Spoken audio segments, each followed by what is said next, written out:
What's up, YouTube, man? It's your boy Cliff Notes, one half of the wise guys on here.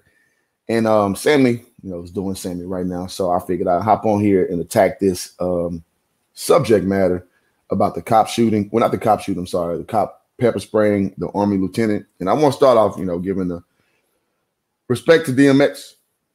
As you know, he transitioned a day ago. So one of my artists that I liked a lot in my team. So just give a shout out to DMX. Shout out to Nipsey Hussle. I got the Crenshaw on. So just want to start the show off with that. But as we move forward, man, and I just want to I want to go over the video a little bit. So it's like a 6-minute video. We'll probably do just like 3 minutes of it. And I just want to observe what's going on and then give my opinion on this, because the situation with interaction with cops, man, it has to improve, man. And you're going to see exactly what my opinion is on this. And it may be a little different than what you think by seeing the title. So with that being said, let's go ahead and share the screen. Let's hop into it. Uh-oh.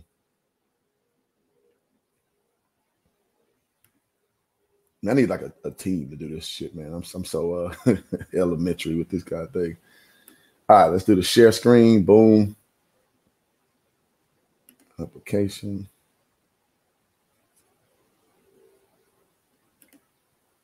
There we go. All right. So without further ado, let's share a little bit of this video, guys.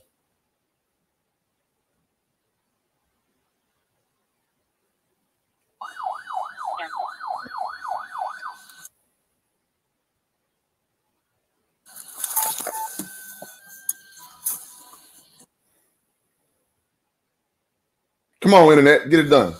Traffic stop at BP.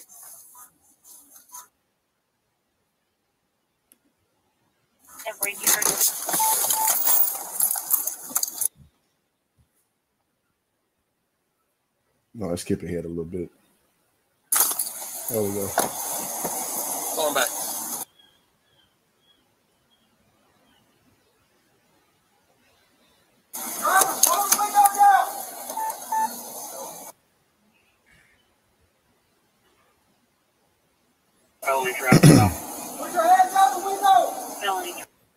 So if you see the gentleman's getting pulled over right now for a traffic violation.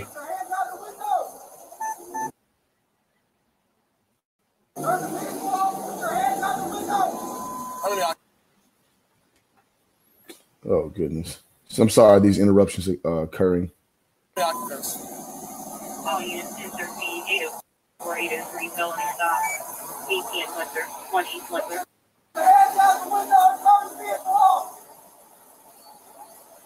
Let's move a little forward. There you go. How many occupants are in your vehicle? Open the door slowly and step out. Open the door. Get out the car. So let's comment, let it buffer a little bit. So my first reaction, obviously, just like most cop situations, I wonder why they are using deadly force to engage this man. And what you see a lot of times, cops are, they purport themselves to be tough guys or what have you, but they are very afraid of their life, for their lives rather. And I mean, I get it. I get it. You have a dangerous job at the end of the day. But let me say this. I'm not one of these Blue Lives Matter cop sympathizer guys. Like, I think everybody is owed on some level general respect. And I think a lot of cops miss the boat on this fundamentally because their job is dangerous, quote unquote. And I'm always going to be amongst that ilk to say, if you think it's that dangerous, do another job, man. And that's literally why I'm not a cop. And we'll go into that further, but let's set the backdrop so far. Car. Open the door slowly and get out.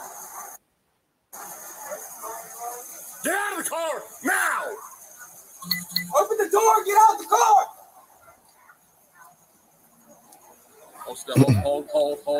Hold. Keep your hands outside the window. Keep your hands outside the window. Get out of the car now. Now, here's what gets people killed. When you giving multiple orders, you say, get out the car now, Keep your hands out. It's too many things you're saying. I've literally seen a video with a white dude in Arizona gets killed by the cops. They tell him to put your hands up, get on the ground. And he did all that what they asked him to do. And then they act like he had an aggressive act. Like, y'all look it up, man. He got shot with with some heavy shit, actually, man. And so he was at a hotel, I believe. So cops, man, I understand their adrenaline is racing right now. That's true. But what they got to understand, too, is you got to make concise, clear instructions, and you got to keep doing it, man. Or you're going to run into a situation where a person isn't complying, and it may be a derivative of you giving unclear orders. Even though you got to keep saying the same thing over and over. I understand that, how frustrating that could be. Let's move forward. Get out of the car now! Get out of the car now! Get out of the car now! Yo, what? Guess what? I'm a veteran too. I learned to obey. Get out. Now, let me say this, guys. Don't get triggered. The cop is actually right there. If you are a lieutenant in the Army, you understand order. You understand that when someone is your superior, you comply. And it's funny that he is a lieutenant in the Army and you're dissenting against someone that you know has a level up more than you. And don't get triggered, y'all. I get it. You're saying, oh, man, he shouldn't have to do that. And you're right. But he understands there's a hierarchy in this world. And he is choosing to go against where he was trained to do. So y'all got to keep that shit in mind, man. Get out of the car. Get out of the car now. What's going on? You're fixing to ride the lightning, son. He about to ride the lightning. Oh, shit. Get out of the car now. Get out of the car now. Get out of the car. Sir, just get out the car. Work with us and we'll talk to you. Get out the car. You received an order. Obey it.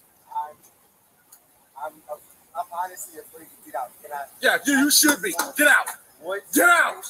Get out the car. Get out now. I have not committed any crime. Now, I will say this. So now, here's the thing. What the brother is saying is not wrong. Like, you do have the right to ask the cops what your offense is and why am I being detained. You literally constitutionally have that right. Now, the problem is, from an implementation standpoint, these dudes are juiced up. Like they ready to roll. He said, you about to ride the lightning, me, he about to electrocute his ass. So you got to understand what you're dealing with. So I think this is a phallus on the lieutenant's fault. I'm sorry, on his God damn, what's the word I'm looking for? This is an indictment on him because you understand order, you understand hierarchy, and you're choosing to dissent when these guys have the legal ability to end your life. And I understand the Constitution says you can do everything I just said you can do, which he's doing. Very true. But you got to understand this. If you're willing to do that, you got to be willing to lose your life. That's as cut and dry as it gets. So the way I personally treat police officers in this situation, I treat them like kids with guns because that's what they are. They're very emotional.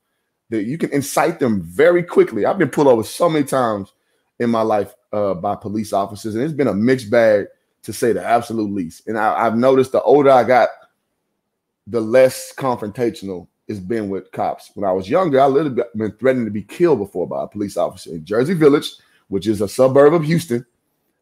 Jersey Village Police Department. I was threatened to be killed over a noise complaint. Me and my frat brothers. This happened in 2009. So 2010. So I understand both sides of the coin. I really do. And my undergrad degree was in criminal justice. And I'll get a little more into that later. But I do want to set background that I'm not just talking out of my ass, that I have a very concerned opinion on this. And it looks at it from all angles. Let us move forward. You're being stopped for a traffic violation. You're not cooperating at this point right now. You're under arrest for you're being detained. Okay, you're being detained for obstruction of justice. Traffic violation. I do not have to get out the group. You haven't even told me why I'm being stopped. Really? Get out. Now again, he's not wrong. If you say it's a traffic violation, what is the traffic violation? Because a citation, a simple citation, gets the job done with that. So he's not wrong. It's just that they're coming in hot. It's almost like you got to feel the room. When you in any circumstance, that's why Jay-Z gets further in life than say like a Kanye West type of guy. Kanye coming in hot every time. Jay-Z reads the room. and he's not doing a good job of reading the room. Get out of the car now. Get out of the car. Get out of the car. Get your hands off me. You know what? Get your hands off me. Not a problem. Hands off me. Back up there. I didn't do anything. Don't do that. Sir, get out of the car now. Hey, sir. Get out of the car now. I'm gonna say this too. These two dudes are scared shitless, man. This dude's hands are outside this shit. What could he possibly do? He got some third arm that you don't know about. He do some pussies, man. I gotta say that. These cops some damn pussies, man. Now. Sir, look, I'm trying to talk Get out. to you. Okay. I'm trying to talk. Get out. Just relax. Can you please relax? Get out. Please relax. Get out of the car right now. Now. This is not how you treat a vet. I'm actively serving this country, and this is how you're going to treat me. Back up, Daniel. I didn't do anything. Back up. Whoa, hold on. Daniel. What's going? Hold on.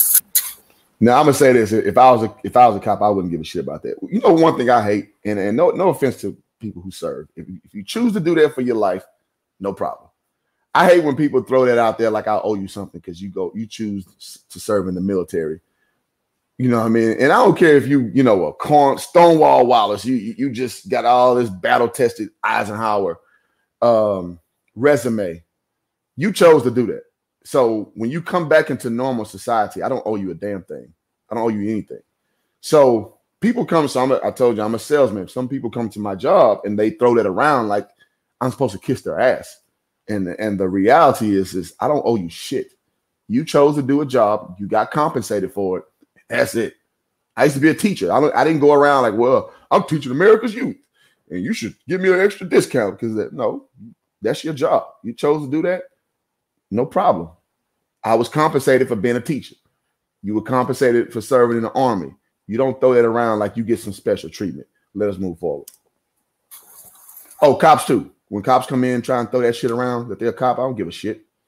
That's your job. You chose to do that job. Let us move forward.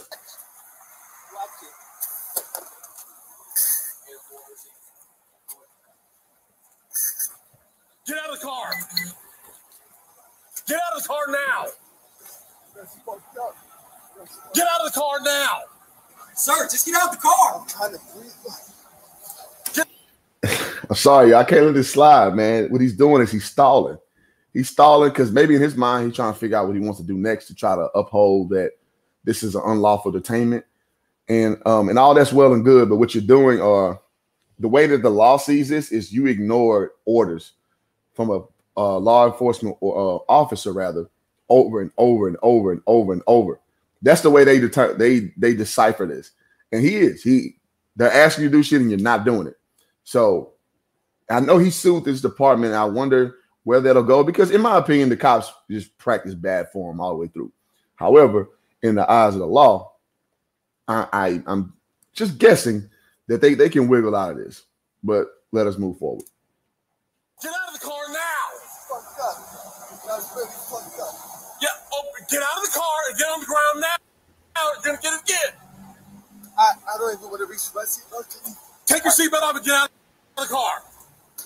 Get out of the car now. Listen. This should sound like Rich Homie Quan's video some type of way at the very beginning. The cops like arrested. That's what that should sound like. If you go rewatch the video. It starts off like get on the ground now, and then he go into the song. Man, that's my shit back in the Gap. So that's what it sounds like to me. Take off your seatbelt and get out of the car. Look, I'm just gonna please. You're gonna do what you're told. Get out of the car. Look. Take your seatbelt off and get out of the. Take your seatbelt off. Look, my hands are out. Take your seatbelt off. Get out of the car. My hands are out. Don't reach in there, Daniel. Don't reach in there. My hands are out, please.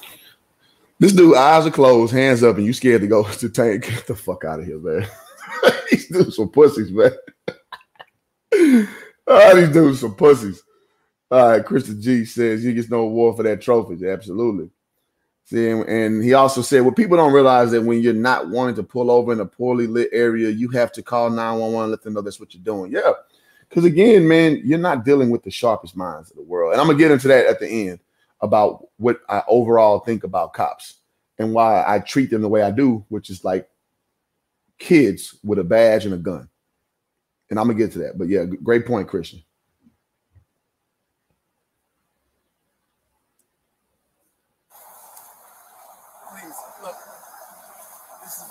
stuff. My dog is in the back. My dog is choking right now. Nobody gives a fuck about your dog, homeboy. Out of the car. Take your seatbelt off. What are you, a specialist, corporal? What are you? I'm a lieutenant. Lieutenant, get out of the car. Take your seatbelt off and get out of the car. Look how he said it, man. He think that's gonna get him out of this shit. Like, bro, no, man. No. You're dealing with a child with a gun. It don't matter what you said. You could have said you are the army. Like, you are the head person in the whole army. He wouldn't give a shit. You can say I'm a mop guy. He wouldn't give a shit. So come on, bro.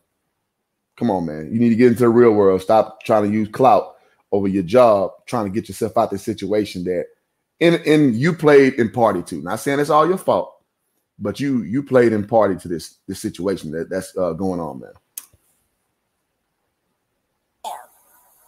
You made this way more difficult than it had to be. If you just comply, get out of the car. I'm reaching for my seatbelt. Fine. Take your seatbelt off and get out of the car. Straight onto the ground. Straight onto the ground. Ma'am. Is your commanding officer available? Down. Let's go. Is your commanding Let's officer go. available? See, look, he can't see. You're not in a position to do, and you're still trying to pull rank on these dudes. Oh my God. You have no leverage, homie. You got no leverage, man. And again, I'm not trying to, I don't give a fuck about victim blame. That doesn't mean anything to me, but you gotta read the room. You don't have leverage here. Man, do what they ask you to do and get about your day, man. Or again, like I led in with, if you want to protest on that level to have an unlawful detainment, you better be ready to die for that shit. And that's just what it is. You better be ready to die for it. If you're going to protest on this level, you better be ready to die for it. Get on the ground. Get on the ground. Get on the ground now. Get on the ground and you're getting sprayed again. Get on the ground. Can you please talk to me about what's Get on the ground. Get on the ground now. Bro, y'all past that point, dog. You don't get to negotiate anything. You past that point. They asked you several times to do something. You didn't do it. You stood your ground. Cool. Now they're in fight or flight mode now. You understand what I'm saying? So that's off the table, man. Now. Can you please talk to me about what's going on? Can you please talk to me about what's going on? Can you please talk to me about what's going on? Why am I being treated like this? Why? Because you're not cooperating. Get I tell you what's going on. You about to be on that pavement. on the ground. Why am I being treated like this? This is really messed up. This is really messed up. Sorry, just All right, so I think we got the gist of what's going on. YouTube clip's about to end. So yeah, so let's talk about what we just viewed. The reality of what is going on is cops are children with badges, and that's why in my older years, me being 37, when I'm approached by a cop, what do you want me to do? Because it's like, you're not going to win that battle going up against what they deem as enforcing the law. And I want to say this too, and I led with this earlier. My undergrad degree was in criminal justice. And in criminal justice, I had the opportunity to be a cop at 23 years old. I said, hell no. Wasn't going to be no damn cop, man. I just don't care enough to enforce policy that is unjust and risk my life doing it. No, thank you. When the rubber met the road, but I would have been 23 years old, making about 62, which had been really good in 2007. But I didn't want to do that. And the reason why I'm saying what I'm saying is I think it's some of my classmates who I had throughout my 2 years in criminal justice. Here's the thing. Let's talk about this the right way. A lot of people who are involved with criminal justice have bounced around with a few majors already, and they deem as criminal justice as an easy way to get a government job or a state job, or however you want to shake that out. So with me, when I went to Prairie View, that was my third school I went to. And I went to criminal justice, and I'm going to keep it long and short because I could be eligible to play Division I basketball. That's the only major that would take all my credits, and I could play basketball. That's the only reason why I majored in criminal justice. But I mean, I did appreciate, what I had to do to get my degree. I did like the lectures. It was good. It was good. It was interesting, very informing. And I guess it kind of gave me a heightened sense of how the world works, taking those criminal justice classes. Now, that doesn't lead to a life of prominence, taking criminal justice, but that's what I was, up against. You understand what I'm saying? So I remember my classmates who are now in law enforcement, and I'm gonna be real with you. I wouldn't trust them to lead a flight of shit. You understand me? These people going out there enforcing the law every day. You know why? Because they're a body. And these ain't the most upstanding, smart people. You understand me? So when I see that, and I know what cops are made of, and that's just a university cops. Because I think to be a cop, you only need like 30 hours of college curriculum. You can go to JUCO and do that. You understand me? So these, and the point I'm making is these aren't the most astute and upstanding people in the world. Cops. They're not. So when you deal with them, you got to understand what you're dealing with. You're not dealing with a person that's very smart in a lot of cases. Not all. I also got I'll drop a name. My boy Andre. He's a lawyer now. He started off being a cop. So I understand that there's a mixed bag of all this shit. But with that being said, man, for the most part, you got a lot of flunkies out there going enforcing the law the way that they want to do it. You understand me? So if you're going to stand on this premise that it's unfair, you illegally detaining me, you better be ready to die for that shit, because you're dealing with somebody who's just amped up and ready to go. Even as pussified as those two cops were, scared to detain him when he has his hands out the window, like, what is he going to do? There's nothing else he can do. But I guess their retort would be, oh, he could slide his hand down real quick. But I mean, damn, when does the standoff ever stop then? And then even after they pepper sprayed him, they still were being apprehensive to detain him fully. So you just got to know what you're up against out here, man. And so you don't put yourself in adverse situations, because as much as you want to just go home, the cops do too. You understand what I'm saying? So when you overstand a situation, you understand that you have no power to tell that cop what to do. You got no power to do that. Now, constitutionally, that's back. I understand that, man. Some videos to watch. I used to watch them a lot a few years ago.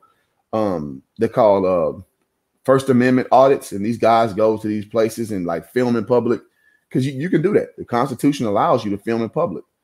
And generally speaking, a lot of people are not aware of that who work in government buildings. And so it turns to a thing where the cops are called, and like some dudes get arrested sometimes, some dudes get punched sometimes. But what happens is the cops don't have the right to do that. You can surveil in public. In public, basically in a public building, a camera can observe what your eyes can observe. So as a letter of the law, you can do that shit. But they get pushed back all the time because a lot of people are not aware of that. Same deal with here. You got the right to go against the cops, right, for being unlawfully detained. Does not mean the laws of justice going to be right there in that moment. It does not mean that shit. So when you overstand a situation, you treat them like the children with guns that they are, in my opinion. And you go on about the shit, as long as they not get incendiary. But when they get incendiary, you got to make a choice. Either I'm going to stand up for myself and be willing to die for this, or I'm going to just do what this goofy motherfucker with a badge is telling me to do. That's your choice. That's your choice. So when I watch that video, I don't feel bad for the brother. I mean, I feel bad that he's put in a position. I do feel bad about that. But you had times to extricate. This is my ultimate point. And this is messed up because it shouldn't be on the incumbent on citizens to do this. But sometimes it's your job to de-escalate the cop. When I get it. It's like an oxymoron because it's their job to do that. But you got to understand, what I've built this whole life is you got to understand that all of them don't have the mental capacity to do that. They just amped up. That could have been the only exciting thing they did all day. So they want to end on a good note in their minds. So you got to take all this shit into account, because cops are not robots, man. They are real people. So when you overstand, when you read the room correctly, you get to decide how an outcome happens. But you got to step out of emotionality and step in pragmatism. And that's something in society, especially amongst us black people, we don't do so well. But you have to do it. You have to do it, man. It is incumbent upon you, because at the end of the day, you as a black man sitting in that SUV you are viewed as a threat. Because intrinsically in his mind, on some level, he believes that you could overpower him, especially with your army fatigue you have on. So you got to overstand this shit. Me, I'm tall in real life. I'm 6'7", about 240 pounds. I know how my voice, I have a deep, I have a booming voice. I understand how I come off to people. So I can't be acting like I'm some little scared little dainty kid when somebody presses me. Somebody gonna come at me, they're gonna size me up as a big ass dude. And I gotta be aware of that shit. You understand me? And sometimes I forget. I really do. I just think I'm a regular person, but then I gotta think, fuck, okay, I'm this tall ass dude. People gonna look at me different just off rip. You understand what I'm saying? Let's see, everything doesn't deserve a march. It doesn't. It doesn't, man. It doesn't. And that's just real talk. That's real talk. And Christian also says this honestly was a piss. Yes, that's what it was. There you go. You damn near summed my whole life up in damn 5 words. That was a pissing match. And he lost. And he feels sour grapes about it because you thought your army privilege would get you out that situation, which again, you were pulled over for no reason. I understand that. But you lost the pissing match. And now you're going out and trying to sue him, which I mean, I would too. So if you ever feel like you're jaded or you're done wrong by the cops, go sue their ass. Do what you need to do to get home.